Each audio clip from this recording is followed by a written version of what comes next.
দেখো ছাক আমার বোনানো হয়ে গেছে। এরপর ছাকগুলো আমি ছেড়ে দেব। এই দেখো কোড়ায় ছাকগুলো আমি ঢেলে দিলাম। বাবু ওটা হচ্ছে আমাদের বিচি। এদেরকে খেতে দিস নাই যে? এই যে রান্না হচ্ছে তাই তো ওরা এই স্কুল থেকে এলো। আচ্ছা, দিয়ে পরে বসে আছে।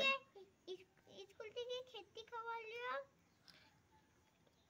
ওরা তো ৮টার সময় ভাত খায়। এরপর আমি একবার দিয়ে দিচ্ছি কুড়ায়। কি করবো? এর মধ্যে দিচ্ছি একটু করে হলুদ দিচ্ছি একটু দিচ্ছি